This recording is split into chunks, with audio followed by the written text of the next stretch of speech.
ఓం శ్రీ గురుభ్యో నమ. గం గణాధిపతయే నమ. శ్రీ అష్టయోగ విద్యాపీఠం వీక్షకులకు స్వాగతం. ఈరోజు మనము 2024 సెప్టెంబర్ 2వ పక్షం అనగా ఈ యొక్క 15 నుండి 30 వరకు ఎలా ఉంటుంది.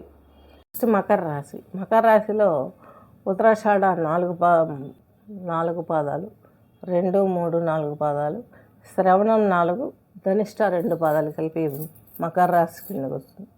కొంత మాతృమూర్తి హెల్ప్ దెబ్బతిండి మీరు కూడా కొంత ఇబ్బందుల పాలయ్యే అవకాశాలు ఉన్నాయి. కొంచెం మీకు కూడాను రియల్గా చెప్పాలంటే 6th హౌస్ ప్లానెట్ కుజుడు 6th హౌస్లో ఉన్నాడు. మీకు 6th హౌస్ మిథున రాశి బుధుంది అయిపోయింది. ఇక్కడ కుజుడు వచ్చేసి ఈయన 6వ ఇంట్లో ఉన్నాడు.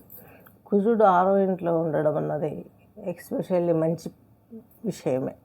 ఎందుకంటే మీకు లాభాధిపతి అలాగే చతుర్థాధిపతి మంచిగా లాభాన్ని ఇస్తాడు. మీకు 6లో ఉండే పాపగ్రహాలు 6, 3, 11 స్థానాలలో యోగిస్తాయి. అలాగే నెక్స్ట్ వచ్చేసి దశమ భావం. మీకు మకర రాశి వారికి దశమ భావం ఈ యొక్క తులారాశి. సాఫ్ట్వేర్ రంగంలో ఉన్నవారికి కళాకారులకు వీరందరికీ కూడా ప్రోత్సాహకరంగా ఉంటుంది. ఈయన స్వక్షేత్రంలో ఉన్నాడు. మీకు దశమ కేంద్రంలో తన ఇంట్లో తాను ఉన్నాడు.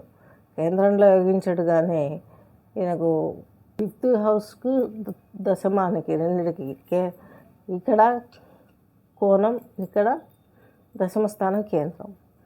కేంద్ర కోణాధిపత్యం వచ్చినటువంటి ప్లానెట్ మీకు దశమంలో ఉండి చక్కని అవకాశం. ఇప్పటివరకు టెన్షన్తో జాబ్ పోతుందా, లేకుంటే బిజినెస్ డల్ అవుతుందా, హెల్త్ ఎలా ఉంటుంది, ఇన్ని టెన్షన్స్ ఉన్న వారికి ఈ 15 రోజుల్లో మీకు చక్కని ఒక జడ్జిమెంట్ లాగా ఒక జీవో వచ్చేస్తుంది.